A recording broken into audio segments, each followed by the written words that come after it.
Hello, I am Josh Gauthier, and I'm here with my co-organizer Claire Guyton from Local Writers Read.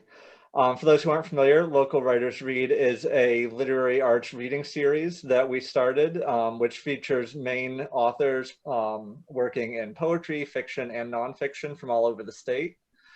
And we are here today with Rebecca Turkewitz for another author spotlight for the LA Arts Virtual Art Walk. So Claire, do you want to talk a little bit about our focus this season? Yes, we are doing a spotlight on each of the finalists and winners of the various short works categories. And today we get to hear from the winner of the short fiction competition. Rebecca is going to read an excerpt of her winning story, and then we'll chat a little bit. So whenever you're ready, Rebecca. Thank you so much. So I'm going to read from the story At This Late Hour, which was originally published in the Master's Review. I've been working the front desk of the Levitt Hotel for 3 years, but booking rooms and greeting guests is only part of my job. It took some persuading, but the owner lets me haunt the place. When William hired me, the Levitt was already considered one of the most haunted spots in New England. At first, William dismissed the spooky stories and the ghost hunters' claims. He's a history buff, and he's been meticulously restoring the 200-year-old mansion to as close to its original state as he can possibly make it. He couldn't see that hauntings and history are really just two sides of the same coin, just different ways of using what came before us to make sense of our lives. After a few months of gathering visitors and staff members' accounts, I went to William with my proposal. I wanted to play up the haunted history. I told him it could attract business, especially in the off-season when the summer beachgoers and fall tourists have deserted us. I assured him I could draw in a crowd that would appreciate the original fireplace he had restored in the lobby and the antique light fixtures he was buying for the dining room. To test the waters, William let me add a few eerie touches to the hotel's website. A picture of the small graveyard on the northern side of the property and a black and white photo of the building with all the windows dark, save one.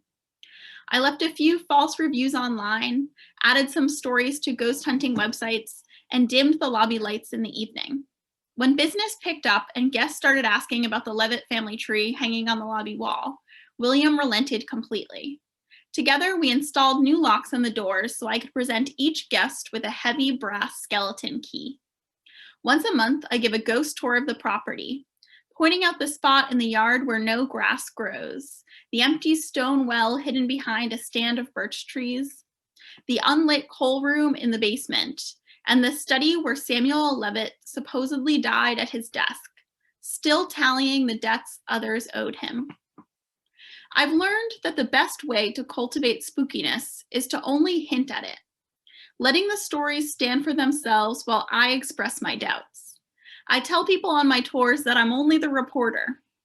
The last guest just told me the craziest story as he was checking out, I say as I hand over maps of bike riding trails. Every now and then, when I'm feeling anxious or bored or the urge to pick up and move, I slip into empty rooms and leave handprints on the windows and mirrors, or scurry noisily through the halls at night, rapping on the walls. At first, I didn't tell William about these last flourishes, but William spends hours trying to recover old tax records and photos of the house, tracing the Levitt-Johnson family tree, and scouring antique stores for rugs and furniture that match the original designs of the house. He understands fascination with strange and particular things.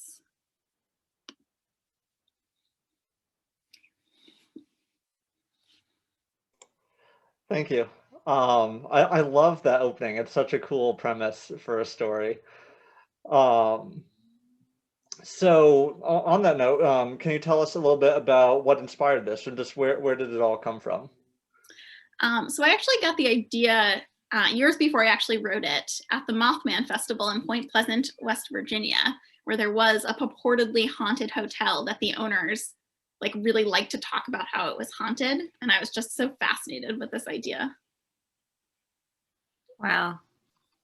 I love those kinds of inspirations. And I just want to quickly say that everyone should go to the Masters website to catch the rest of that story. I read it this afternoon. It's just so good and rich. So Rebecca, can you recommend a story for us? What we always ask our readers to do. Yeah, one of my favorite short stories is a Gwen Kirby short story called Shit Cassandra Saw That She Didn't Tell the Trojans. And it's on Smoke Long Quarterly. Oh, that sounds great. I love Smoke Long Quarterly. That's Smoke Long Quarterly. It's one of the best magazines for very short fiction. I'm on that site all the time. So I will definitely check that story out. Thank you. So yeah, Rebecca, just thank you for joining us today. And thank you also to everyone who tuned in to listen to another author spotlight with Local Writers Read. And be sure to check out the other videos and creators for this virtual art walk, and tune in next month for another video as well. Yes, Claire. I just have to have Rebecca hold up her kitty. Just show. Hi, kitty. Thanks for joining us. Thank you.